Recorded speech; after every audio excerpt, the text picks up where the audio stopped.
Hello, everyone, and welcome to today's fireside chat. We are so excited to have Jim Tolisano. Hopefully, I pronounced that correct in the Italian way.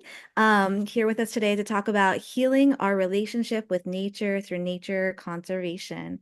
But before we get started and dive deep into our fireside chat, I just wanted to quickly share a little bit about the Grateful Giraffes for those of you who are watching on YouTube and aren't familiar with us. So, the Grateful Giraffes are a vibrant community of over 800 members all across the world, and we value gratitude, wellness, and impact. We're also spiritual yet grounded at the same time, and we come together to co create meaningful experiences while building a community owned lifestyle brand dedicated to human flourishing. And you can definitely subscribe to our YouTube to watch past fireside chats, and if you're interested in learning more about the Grateful Giraffes, you can go to gratefulgiraffes.com. Today's fireside chat, like I mentioned, is with Jim Tolisano. Jim is a conservation biologist, writer, New York professor.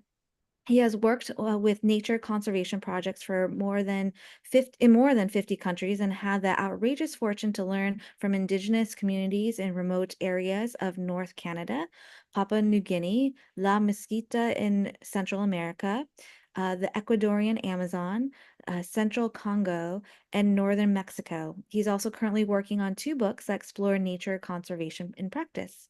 His books serve as a companion to his forthcoming podcast, Love Songs to the Salient Earth, a collaborative inquiry with leading acoustical eco, ecologists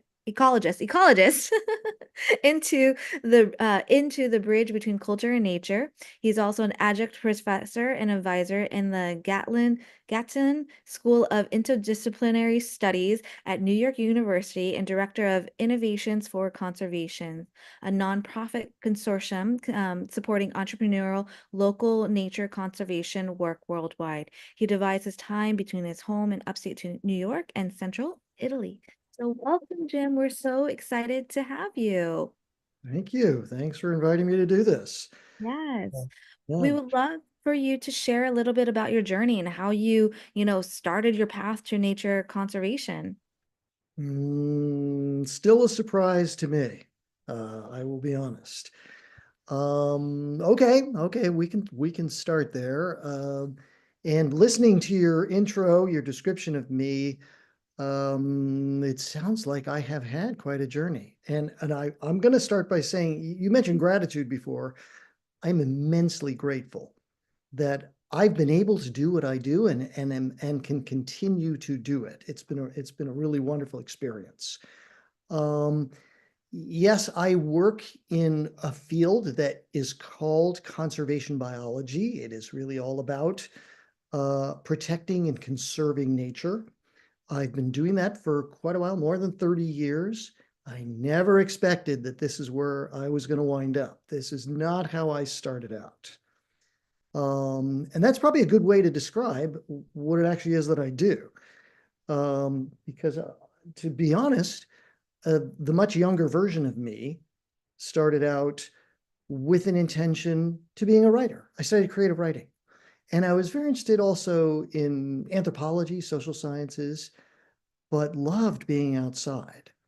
And in trying to figure out what I could do with myself, how I was going to survive years ago, I actually lived most of my adult life in northern New Mexico.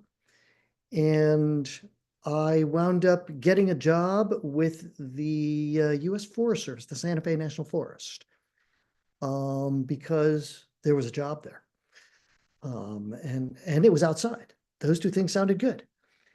And that sort of led me forward to realizing how important it is that we not only appreciate the world around us, everything around us, everything in nature that allows us to survive, that we actually do something to maintain and heal that relationship and keep it vital.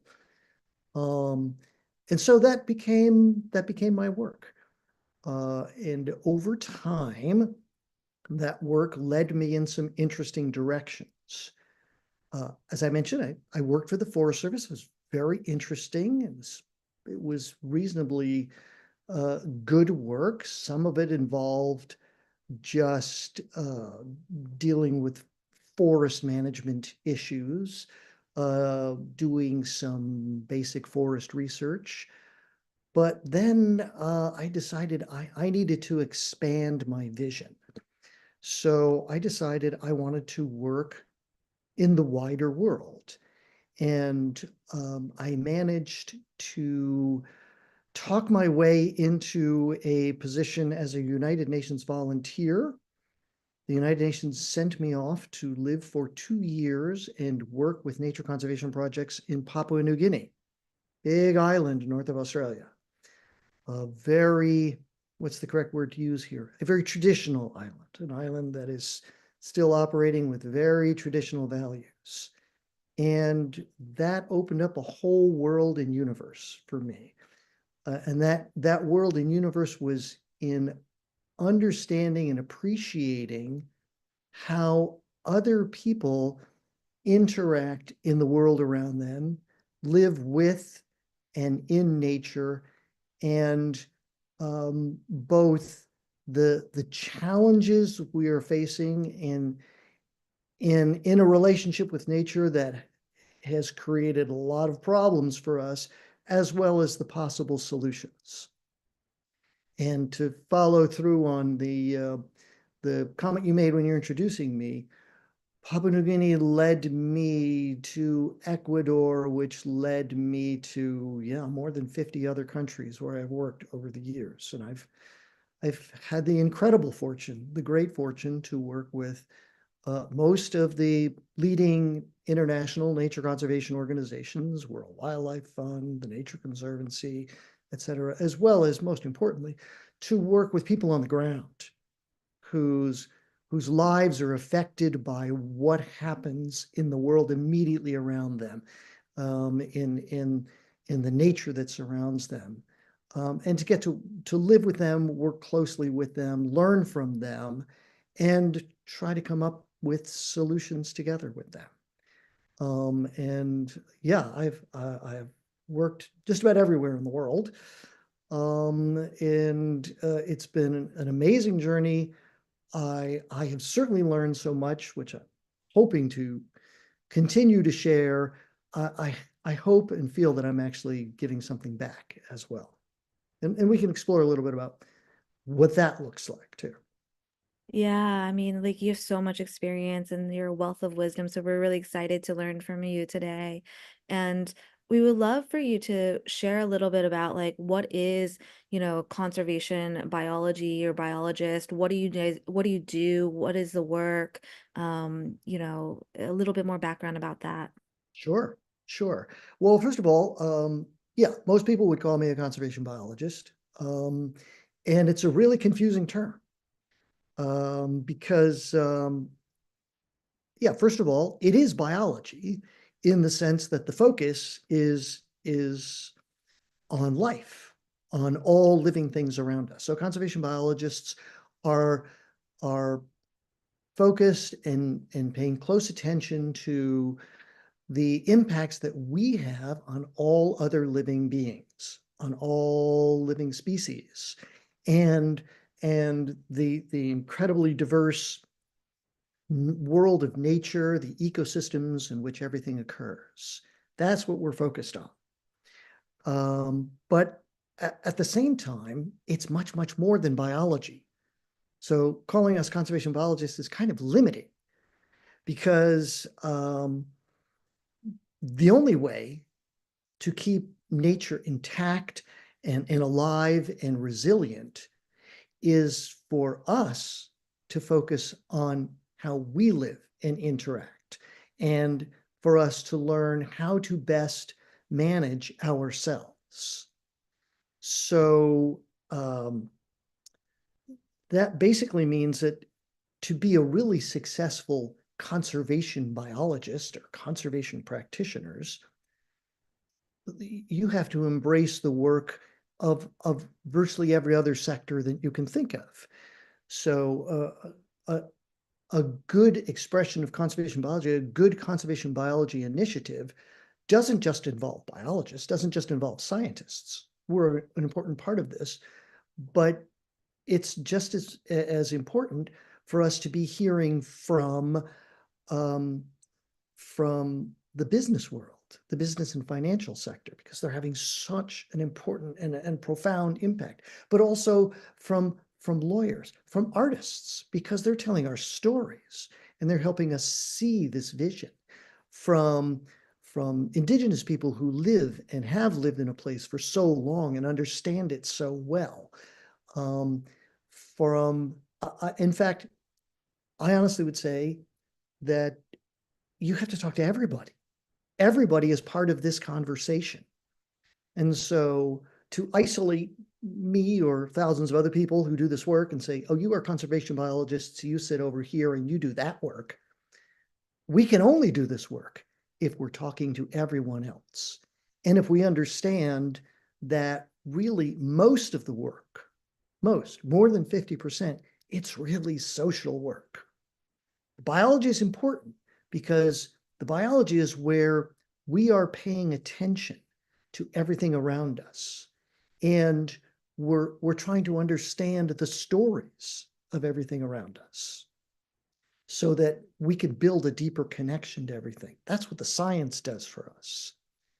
And to give an appreciation for science and what scientists do, imagine that you're in a really large train terminal, like Grand Central Station in New York. There's thousands and thousands of people in there, but they're different people. They're all different people, and they all have different names. They all have different stories. Their life stories are all different. If you didn't know any of their names, and if you didn't really know any of their stories, you don't really feel very connected to them, do you? They're just people. They're just out there. You don't really pay much attention to them. But if you knew their names, you knew their all the features around them, you knew their backstories, you knew their life stories, you're going to feel so much more connected to them. You're going to understand what their challenges are, what the needs are, and how you can relate to them so much better. That's what science does for us. That's all science really is. It's a way for us to connect. That's a good start. But this work, the work of nature conservation, that's mostly social work. I don't really need to explain to a jaguar or to a black bear or a hummingbird how to be a hummingbird. They're really good at it. They don't need any help. They don't need any help from me. What I do need to do is figure out how I and everybody else, all the other people, interact with the jaguar and with the bear and the hummingbird. How do we affect them? How do we interact in their world? How do we affect their world? How do they affect our world? If I understand that, then I can manage myself much better. And we can manage ourselves much better. And that's what's going to help that relationship. So conservation biology to me, it's mostly social work. And the most effective conservation biologists, they get that. They understand that, okay, science, need to bring the science with me. That's my connection. But the real work is, how do we deal with each other? How do we do what we do? How do we do our work? How do we do our businesses? How do we deal with each other? How do we deal with our own conflicts? Taking into account the needs of these millions and millions of other species that we share this planet with. And I guess the third part of it for me, that's kind of this, it's also really important. I call it the sanctity side. And that's, you have to remember how to tell this story. We have to know how to put this in a context so that we all get it, and we can respect it and act on it, which is why I hang out with artists a lot. So that to me, that's what I do. That's what conservation biology is. I love it. I love like it's a different perspective of like what you do and like at first I love the holistic aspect of, getting other fields and disciplines involved in this to have a larger conversation. And then I also loved what you said around, it's really understanding how we interact with nature, and it's a social like social work. It's socializing with and integrating ourselves within nature. what do you feel like the major challenges are in this society right now, that is holding us back from really reconnecting with nature and in a way that is beneficial for all parties? I think probably one of the biggest challenges is the last thing I was mentioning, and that's our story. I think our story is incredibly focused on us, on humans as a species. We recognize that there's a world out there, but we seem to have lost the thread where we are clear and fully aware of the relationship that we have to all other life. We all have an incredibly deeply intimate relationship with nature. The easiest way to remember that is hold your breath. If you stop breathing, your relationship with nature will end. But if you're breathing, you're part of it. What you're pulling in, what you're letting out, that's your relationship with nature right there. And we're dependent on it, and we're dependent on everything else, of course. Um, but our story seems to have made nature something over there. It's not over there. It's right here. We're nature. We're absolutely nature, and we are connected to everything else. If you are standing on on the corner of Fifth Avenue and 12th Street in New York City, you are in nature. It's heavily paved over, and you're surrounded by all kinds of bricks and mortar, but you're still in nature, and and you're always in nature. You can never not be in nature, and again, you're connected to it. You rely on it, just like nature relies on us. So we need to have that be part of our story again. We need to remember that. And that's I think an essential need. I think right now our story doesn't seem to include that very much. To me, it should be in just about every conversation. Uh, we have major issues and concerns right now about very serious conflicts, political conflicts going on around the world. Incredibly important to try to resolve those. In there, in the heart of those, is also our relationship to nature. In some ways, it's a driver of some of those conflicts, but it's certainly a factor as well. When we're worried about major catastrophes, we need to be talking about, oh, could this come back to our relationship to nature? Uh, and if I want to return to this idea of what does a conservation biologist do? A comment that was made to me once, which actually resonated really well. It was from someone in the acting world who listened to me explaining a lot of this and said, oh, so really what you are is a nature relationship therapist. And I went, oh, I like that. I may have to put that on my business card because that's really ultimately what I should be doing. We all know that therapy brings so much value into our lives.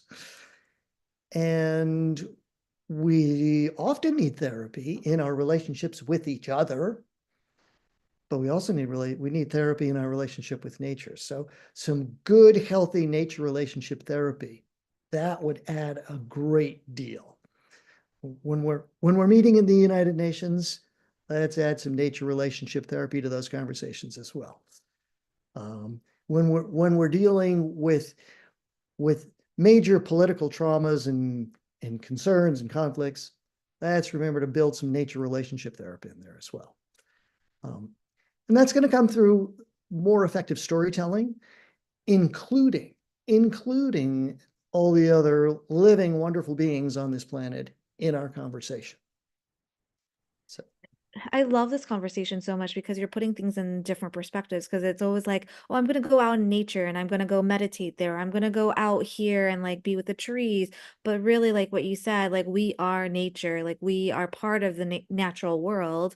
And like our living environment is also so part of the natural world. And so if we can live from that place of like we are nature, then we already start healing it because there is no separation. And that was just like an aha moment for me when you said that. I was like, oh, I never thought about it that way. And I love the name, the nature relationship therapy. I'm like, you definitely need to put that on your business card because it just makes it like it makes it so easy to understand. It's just remembering our relationship with nature, and we are nature. And that's just like the simple thing that we just have to remember. You can So, start saying, I'm always in nature, but you might say, you know what? I want to go over into that part of nature. So last week, again, the incredible fortunate life that I'm having. Last week, I happened to be on the island of St. Lucia in the Caribbean at a gathering of nature conservation practitioners who are focused on keeping what's left of the Caribbean intact, healthy, and resilient. What a wonderful time. But I'm on the island of St. Lucia. Oh, I want to go into that part of nature that is coral reefs, and I'm going to go under the water and spend time with them. I was in nature even when we were sitting in meetings in Rodney Bay, St. Lucia. But then I wanted to go in a different part of nature because that was going to bring something else to me. But you're always there. Wherever you are, you're always there. And if you're feeling serious nature deprivation, which we all feel at different times, it might really just be, I need to be in this part of nature. I need to experience this. I need that. I need this right now. So, oh, I love that. I'm gonna use that more often. Like, okay, I yeah, have all these like plants in my house because I'm just like, oh, I just want the greenery and the nature. And it's like, oh, I'm just craving this part of nature. Yeah, exactly. Versus, the concrete nature, I guess we live in. Um, I would love to talk a little bit about, how the conservation as it related to like also business aspects, because I think a lot of people on here are entrepreneurs and business owners, and they want to like build the business, but how do we do it in relationship to nature, and bring that in mind, and how does business and finance connect us back to our relationship in nature and build a healthier relationship? How does it work together, um more symbiotically? Because I feel like a lot of people think of like corporations, they're like destroying nature, they're just grabbing nature, they're just grabbing the resources, but how do we build I guess a system where it's cohesive and it works together as one? sure. Happy to talk about that. We could do some of it through a little bit of story. Um, so I fortunately got that message fairly young, early in my career. It was immediately obvious to me when the UN sent me off to live in Papua New Guinea, and I'm suddenly in a village where people are doing whatever they can to survive, and for them, the things that they needed to survive were essentially going to come from the forest around them. And so their relationship to nature was very direct. Food came out of that forest. The fibers that they used in their lives, what they built their houses out of, it all came out of that forest immediately around them. And it became very obvious to me very quickly that, again, thinking about how do we have a healthy relationship to nature? Oh, a lot of this is about livelihoods and business and how people survive. And I saw that at a very small, close up scale. Um, and I saw it even more on one of the next projects I worked on a few years after that, which was in Ecuador. And um, uh, that really showed me how business and biodiversity and nature are so clearly connected. Um, and if you want, I can switch us to some images here. Let me see if I can do Yes, I that. love it. Let's go here and to here. And I'm going to share that. And can you see that now? Okay. So yeah, this goes back well more than 20 years. Um, and I went off to work in a little village. Actually, I worked in a part of Ecuador. It's the northwestern part of Ecuador, where Ecuador bumps up against the country of Colombia and the Pacific Ocean. And if you go out there, it's an area of vast, beautiful, largely intact rainforest, some of the wettest forest on Earth. The forest is still there, but it is pretty heavily populated, largely by a mix of both indigenous people and remnant Afro-Ecuadorian communities, Black communities that have lived out there for more than 400 years. And the intent was to come up with a project, a biodiversity conservation project that would keep those forests intact. That was the mission. How do we protect those last forests? Recognizing that lots of people live out there. So I started by going to a village. It's called Playa de Oro, Ecuador, small little village. It's kind of some images from those villages. You can see just basic uh, wood huts, very simple place, surrounded by this big, beautiful forest. Villages were small, 250 people. Mostly they were, what I found in those villages were a lot of elders and young children. The, the, the older youth and the young adults had mostly left. And they had left because there was no work. There was nothing to do. There was no business for them. But I'm still surrounded by all this beautiful primary rainforest, although it was unclear how this was of value to the people in these communities. There was great interest by outside industries, by logging industries. They wanted to come in and log this forest, but it was unclear how this was going to serve the people who lived there. And those people who lived there, they had no money, no income whatsoever, and really no income opportunities. They also didn't really have legal title to be there. So what we could see was this was sort of capitalism at its worst. Um, so we have people who've lived there forever, but don't seem to have the legal right to be there. They they live in this wonderful, rich environment where nature can provide so much, but they were really gaining nothing from it. So that sort of led me to look around and realize there are hundreds of communities like this out here. And they're beautiful, wonderful people, but they're so limited. And so this is what I did. I asked three questions. And these are kind of the three questions I've always asked ever since then on the dozens and dozens of projects that I work. I tried not to go in there and say, I know what you need to do. Do this. I just went, what do you need? Where can we start? How can I be of help? I'm a link. I connect them to the wider world. I connect them to the world that is finance. I connect them to the world that is technology that can help them. By the way, I'm just going to say that this community that I work with said I was the first person that ever came in there and asked those questions. But I think this field that I work in, remember, this was a long time ago. This is really what drives conservation biology now. We get this. This is what we do. And I think we do it so much better now. So what did we do in this community? We started businesses.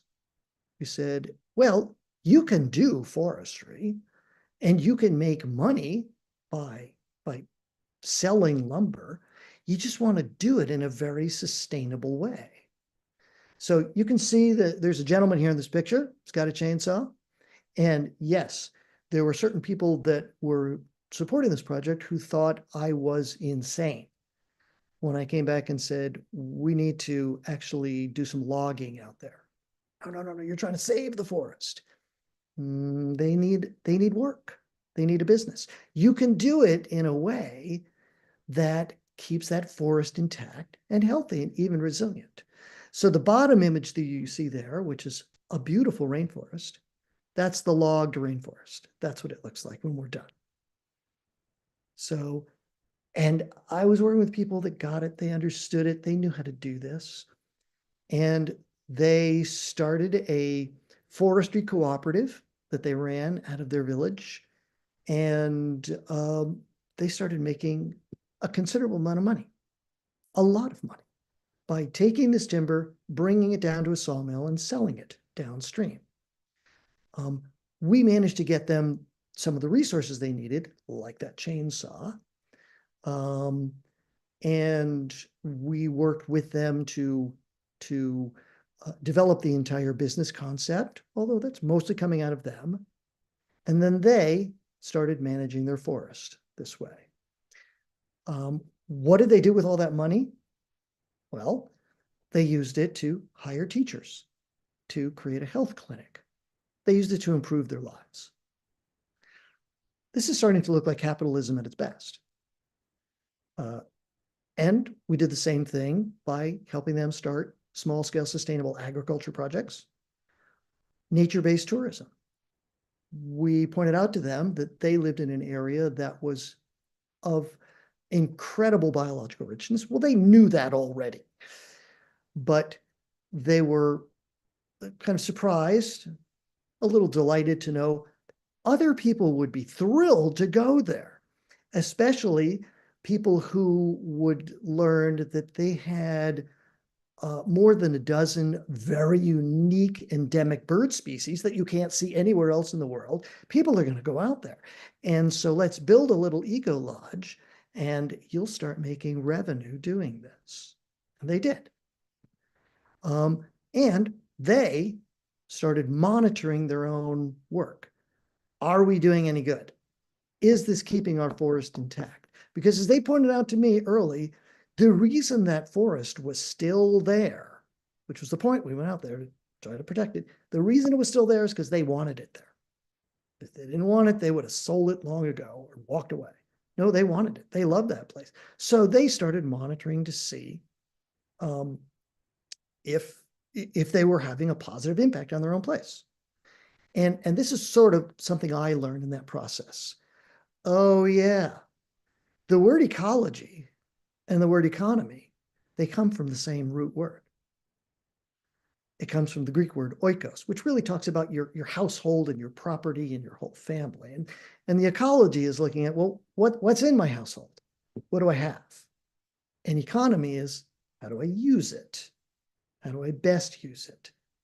So I remembered, oh yeah, as an ecologist, if I'm not talking to the economist, I'm missing out. I need to have my sister and brother economist working with me on this. By the way, my sister and brother economist, they need to be talking to me too. And I'll close out this story by saying, did it do any good? Well, it's more than 20 years later. The forest is still there. That was the point. So yeah, I kind of think that approach is what needs to happen. Now, I'll come back to me for a minute here. And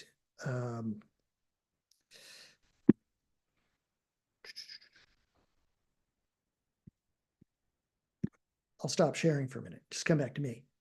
So that's a story. That's a small scale story. One of the other things I realized from that experience, that was a very formative experience for me. That sort of shaped my thinking for just about everything I've done since then. It's always circling back to Playa de Oro and what did they really need? How did that work? How did we create those results?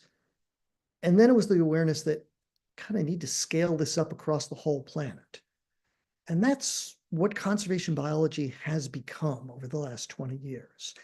There are thousands and thousands of initiatives trying to do that, but now we realize we need to do it at an even larger scale. I think the exciting thing that I have seen is that others especially in the business world, in the corporate world, in the financial world, they're starting to see it too. So you look at initiatives such as the Equator Principles. The Equator Principles is a set of guidelines that is now followed by more than 130 international banks and investment institutions. And those guidelines set standards for how the investments that those banks make affect nature and people's lives.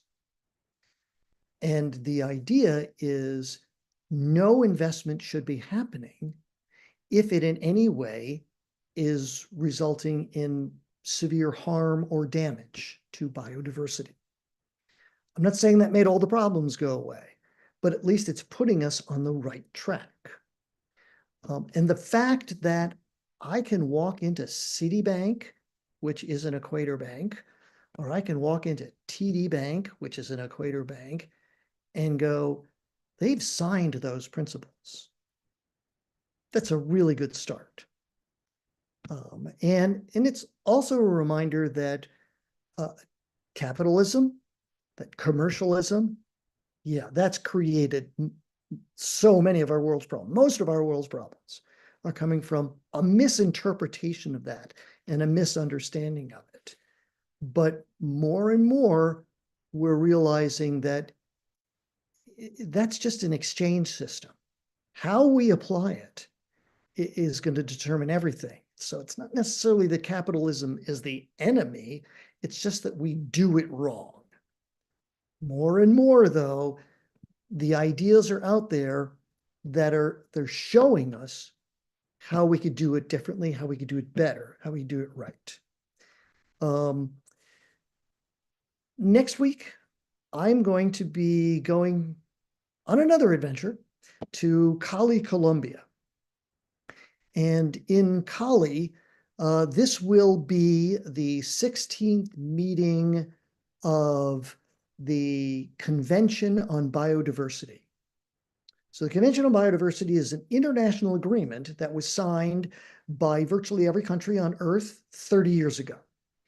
And you look at it and you go, well, this seems to write everything. This seems to correct everything, because the agreement says, makes commitments such as each country will develop a national plan that will result in no net loss of biodiversity. We'll protect the nature that we have. We will keep it intact. We will restore it wherever we can. We're going to keep nature healthy and resilient. It's all there. It's in the language. It's been signed. I did mention this will be the 16th meeting to talk about that convention. So we're working on it. We're still working on it. And there's some reasons to be frustrated, because many countries have signed this agreement but never put together a plan as to what they're going to do. They haven't put the money up that will pay for it. But it's momentum. And the previous meeting, the 15th meeting, which was in Montreal, Canada, was so amazing to me, because I walk in, I expect to see the usual people there. My colleagues, the other conservation biologists, the nature conservation organizations from around the world, Conservation International, World Wildlife Fund, Flora and Fauna International, the Wildlife Conservation Society. I expect to see all them there. But suddenly I'm in a room, and the room is filled with people representing corporations and representing really large businesses. They get it. They understand that as the fabric of nature starts to come apart and unravel, their business is going to unravel. Their world is going to unravel. They get it. They're showing up. We need to see more. We need to see more commitment. We need to see more financial investment. We need to see some changes in how they do business. But it is happening. it's starting to happen. And I'm expecting that when I show up in Colombia, they'll be there again. So it'll be exciting to see what kind of progress we make. But yeah, that's I think this is a worldwide understanding now, and this is probably one of the most exciting things that's happened in this long career I've had over the last 10 years. The corporate world and especially the financial world, they get it. They understand how important this is and that they have a role to play in it. They just haven't quite figured out exactly how to do it. That's the next step. Well, that was a beautiful story. I love like hearing how there are successes to just, going to these villages and asking them what they need and helping support them and creating a system where they can earn money and also conserve nature at the same time and really actually help with the preservation of nature. And it's just really inspiring just to hear that there's so many different little projects. I talked to somebody recently about like even like the regenerative movement is coming in, like regenerative farming. That's another way for, nature conservation to happen.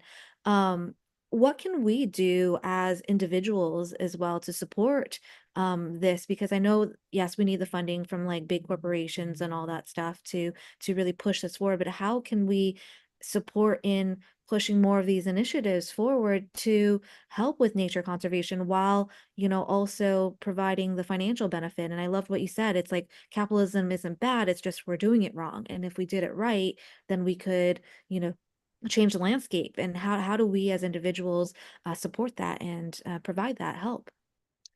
Well, there's really quite a few ways. Um, I would say you can start with your own life, which is you may do small things and say, well, this isn't really saving the world, but if enough of us are doing them, it might. Very simple things like looking around your home and saying, I have things here that are harmful. I don't need to invest in that anymore. I could compost. I could start composting. It's a small, tiny little thing I do, but it's reducing an impact. And I just think of where I live. I live on a mountainside in the Catskill Mountains.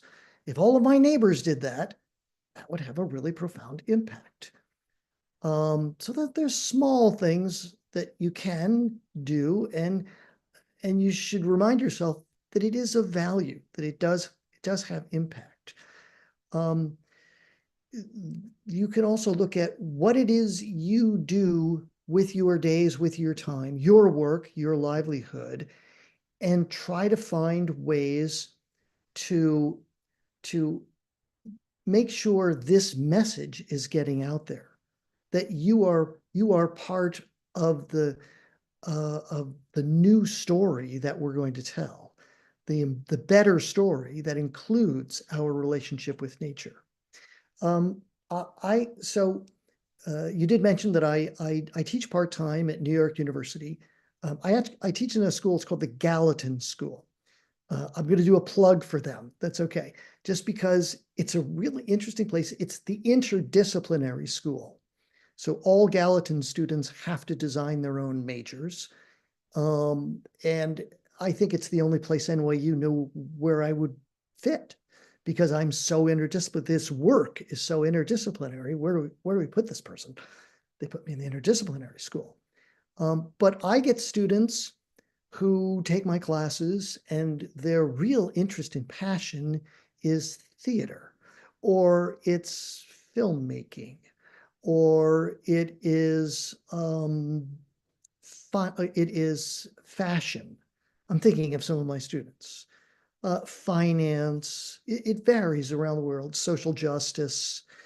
Um, I try to point out to all of them that there's a place for this work in all of those fields, in everywhere they take their careers. I have a student who decided she wanted to open a candy store in Brooklyn.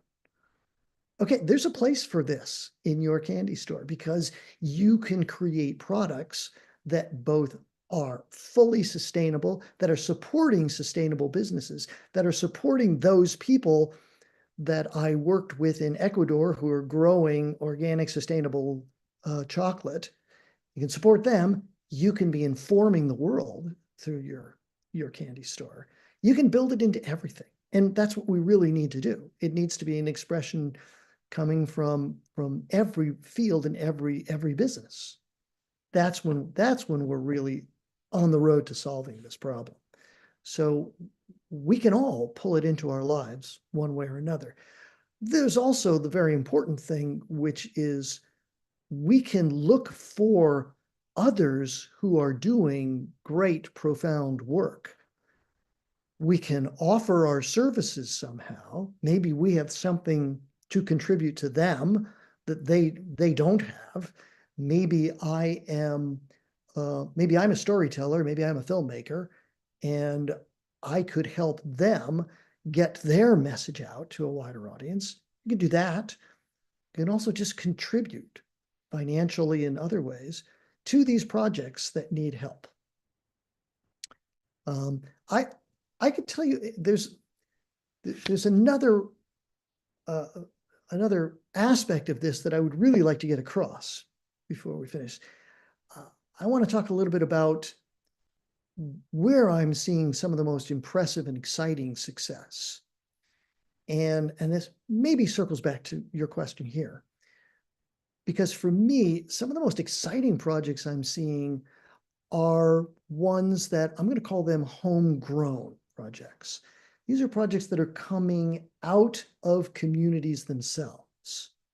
So I've mentioned the world is now filled with some, well, dozens, not even dozens, hundreds and hundreds of nonprofit organizations and even businesses that are devoted to to repairing, healing, strengthening, enriching our relationship with nature. And we know lots of these. We know some of these. We know who World Wildlife Fund is, the little panda. We know who they are, and we know what they do. It's great work. It's profound work. The Nature Conservancy, buying and protecting properties all around the world. There's the land conservation organizations that exist. There's more than 1,000 of them in the United States. Communities have one. The community of Woodstock, New York, near where I live, has one where they're finding and protecting little remaining intact parcels of nature. These organizations are fantastic. And we're so lucky to have so many people devoting every day to doing this work. At the same time, what really gets me excited is when I see people who live in a place who say, we will do this. We understand the problem. We will take it on. We will solve it. And you mentioned at the beginning, and I will reiterate this, I don't know how I've gotten so lucky, but I have had this incredible fortune to continuously through my life interact with many different indigenous communities. These communities get me really excited because they can see these challenges that we're facing. They see them straight up. And in many cases, they know what they would like to do to, to try to resolve the problems, overcome the challenges, and start creating or renewing their own cultures and restoring much more health. They get it, but they're often really constrained. So in past 6 or 7 years, I've had an opportunity to work with the First Nations in British Columbia. And what they're doing, I think I can only describe it as mind-blowing. I'm going to go back and I want to show you a couple more slides here to bring it back to these folks. So let's go here. Let's go forward a bit to this. Okay. So this is a map, if it makes any sense. This is coastal British Columbia. Kind of light gray area up on top is Alaska, where Alaska touches in Canada there. The bottom little area is Vancouver Island. So this is the coast where Vancouver is and going up that coast. Now, in that area, there are lots of Native nations, First Nations, the people who were there before Europeans showed up. And for example, on Vancouver Island, there's about 10 different First Nations. Going up that coast, there's about another 29 First Nations. And this area, if you go back about 30 years, this area was a little bit of the Wild West, in that a lot of that coast was being heavily logged without much care or concern, logging companies coming in and just extracting the wood, getting it out there, making their money, moving on. And it was having horrifying effects on these First Nations people. And you go into some of these communities, like the Kitasoo community, which is about halfway up that coast. 30 years ago, you would find 95% unemployment. You would find one of the worst teen suicide rates in all of Canada. It was tragic. You would also find people who were legally disconnected from this place where they have lived for thousands and thousands of years and had no viable income sources, no viable ways to make living. It's a lot like the story I told about Ecuador. But they turned it around pretty much on their own. And one of the first things they did was they developed a project called the Great Bear Forest, in which they got legal right to manage and in turn protect and conserve those forests along that coast. And they turned a lot of it into indigenous protected areas. Now, more recently, they have developed what they call the Great Bear Sea Initiative, in which they are saying, we are also seafaring people, we are seagoing people, we're fishing people. And they now have the legal right to manage and protect all of that ocean out there. And they're setting up a network which will include more than 20 indigenous marine protected areas that they will co-manage with the federal government of Canada, but they will ultimately be the managers of these areas. And they will keep that area intact, and you will start seeing things like the native salmon population coming back to life. You'll start seeing the whale populations coming back to life, because that's what's important to them. And they have started building businesses, native, homegrown businesses, indigenous businesses that are based on healthy, resilient nature. And now, Kitasoo 95% employment. Young people are almost fully employed. They're going off and getting educations. They're coming back and living in their villages again because it's a great place to live. There's a job. They love that place. And they've made a complete turnaround, and they did it themselves. So they formed their own indigenous nature conservation trust fund. It's called Coast Funds. They've raised an enormous amount of revenue. They've raised a lot of funding, more than a couple $100 million worth, and they're putting that money to good use. And they're protecting those forests. As you can see, they've been doing this over the last 17, 18 years. And now they're going to do the same thing to the ocean. Again, it all came from them.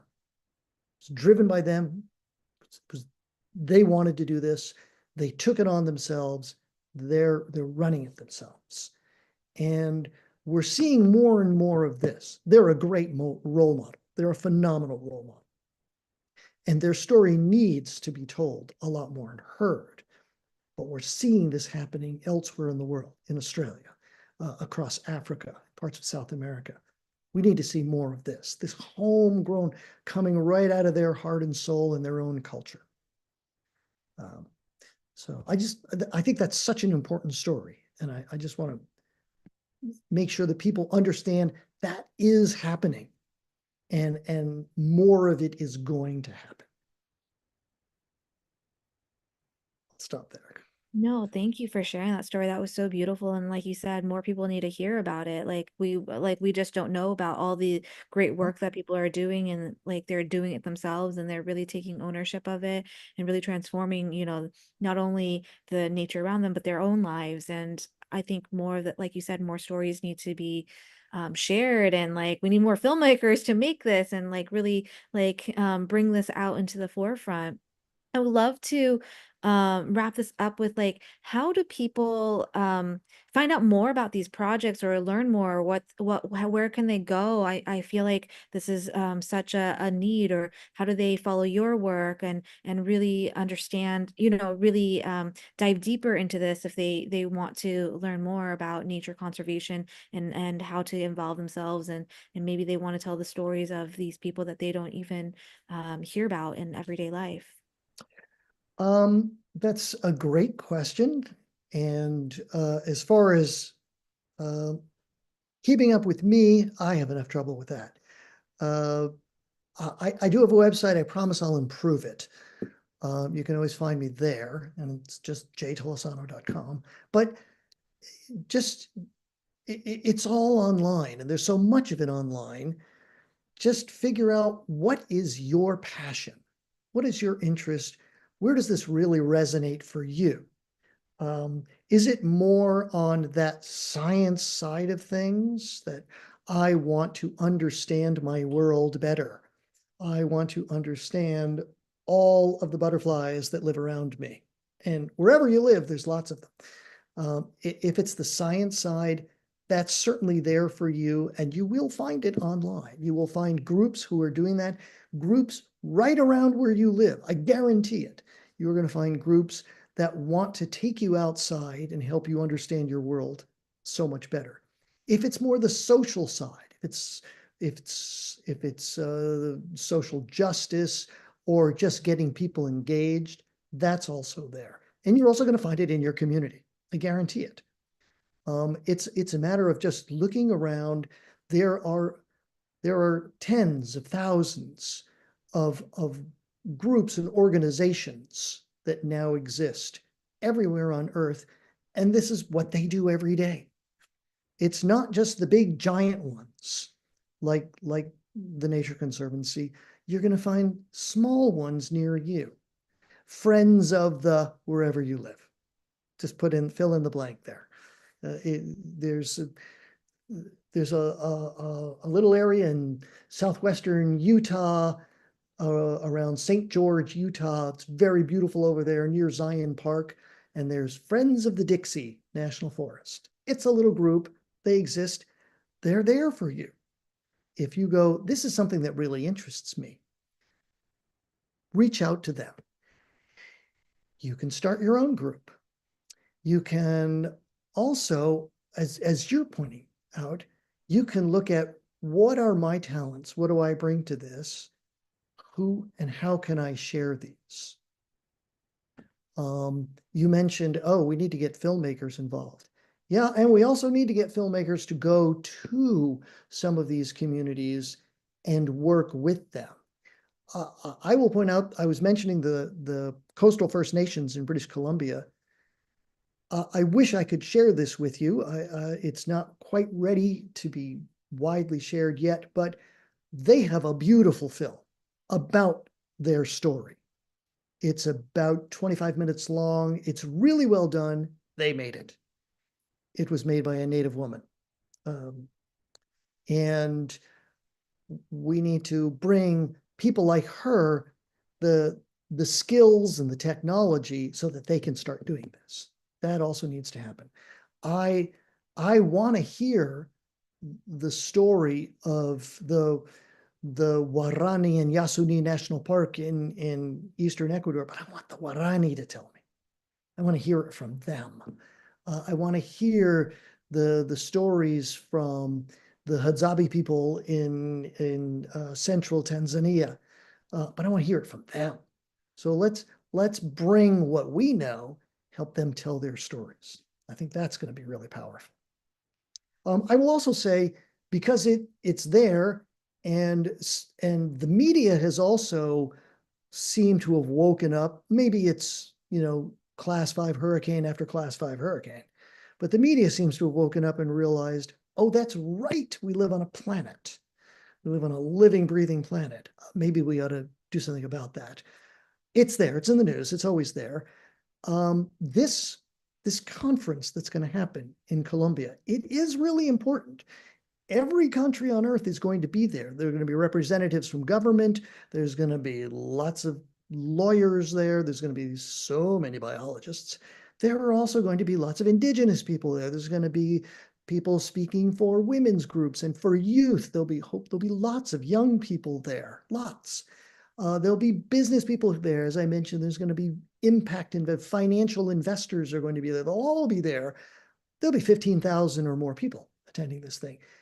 And what are we all talking about for 10 days? We're talking about nature and our relationship to it and how we can improve that story. We're going to be doing nature relationship therapy for the next 10 days. That story is going to be in the news. Look for it. And if it's not there, complain. Hey, I want to hear about this. This is important. Those people are making decisions that are going to affect me because they will. So look for that as well. Just stay in touch. Yes, I love what you said about like you want the stories from the actual indigenous people, the people that have lived it, and to share it from their lens and their views, and we can look for everything that we want. It's at our fingertips, and we can search and join the groups and just find what we are passionate about. And I just want to thank you so much for the not only the work that you do because like it's so important for our planet to have this symbiotic relationship with nature because we all live on this planet and we want it to thrive. And thank you for being the forefront of this and sharing this, and also taking the time to share with us all the amazing things that you've done, and all the wisdom that you shared. It really did open my eyes to a different way to think about nature conservation and my relationship with nature. So we really appreciate your time and the work that you do. So thank you very Oh, much. thank you so much for inviting me. This was really fun, and I hope it was inspiring for others. It's always inspiring for me. And if I leave us with one thought, we hear a lot that, oh, now we live in the Anthropocene. We live in the Anthropocene because humans have changed everything. There's some truth to that. Let's live in the symbiocene. I'm going to go with your term there. Let's live in a symbiotic relationship. Let's shift from this Anthropocene nonsense to let's live in the symbiocene. That seems like a much more interesting and a happier place for us to be. I think. I agree. I agree. Well, thank you again for being on. Thank you for sharing your wisdom. And thank you everyone for attending and watching also online as well. And have a wonderful